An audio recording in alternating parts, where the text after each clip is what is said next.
आज के इस वीडियो में हमें सीखना है प्रश्न संग्रह 1.1 का प्रश्न नंबर 5।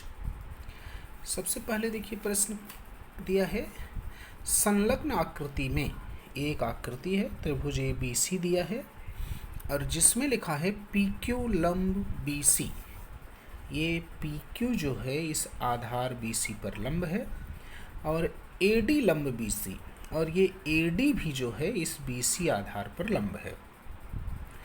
तो निम्नलिखित के अनुपात ज्ञात कीजिए। यहाँ 4 तरह के प्रश्न हैं, 4 त्रिभुजों के अनुपात पूछा है।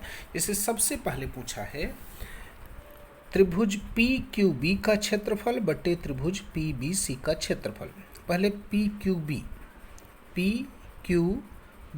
अगर PQB में देखें तो BQ आधार है और PQ ऊंचाई है, और दूसरा त्रिभुज है PBC।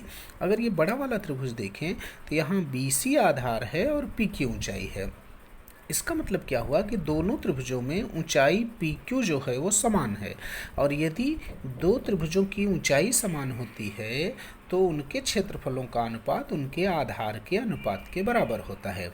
तो इसलिए त्रिभुज PQB का क्षेत्रफल बटे त्रिभुज PBC का क्षेत्रफल बराबर, अब देखिए PQB का आधार BQ और PBC का आधार BC, तो आएगा QB बटे BC। कारण लिखेंगे समान ऊंचाई PQ वाले त्रिभुज, क्योंकि PQ दोनों की समान ऊंचाई है। पहला उत्तर आया। सेम इसी तरह से एरिया त्रिभुज PBC और एरिया त्रिभुज ABC, मतलब PBC का क्षेत्रफल और ABC का क्षेत्रफल। पहले तो PBC आधार BC ऊंचाई PQ, और ABC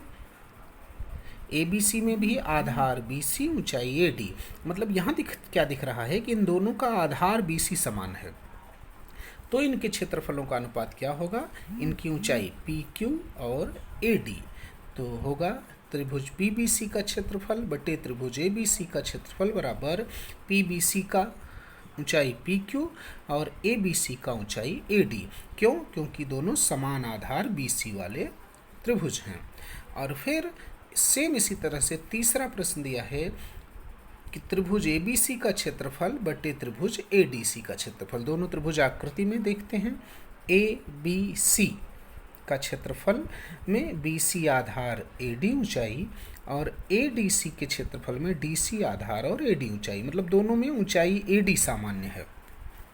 तो यहाँ होगा त्रिभुज ABC का क्षेत्रफल बटे त्रिभुज ADC का क्षेत्रफल बराबर BC बटे DC।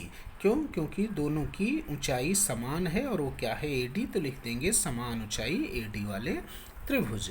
और फिर लास्ट में दिया है त्रिभुज ADC का क्षेत्रफल बटे त्रिभुज PQC का क्षेत्रफल।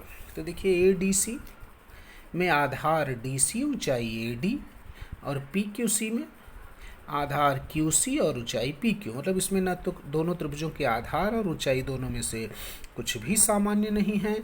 तो इसका मतलब है कि यहाँ दो त्रिभुजों के क्षेत्रफलों के अनुपात प्रमेय से आएगा इन दोनों के त्रिभुजों के क्षेत्रफलों का अनुपात बराबर त्रिभुज ADC का आधार DC गुणे ऊंचाई AD और PQC का आधार QC और ऊंचाई PQ। तो ये उत्तर होगा इन चारों प्रश्नों का।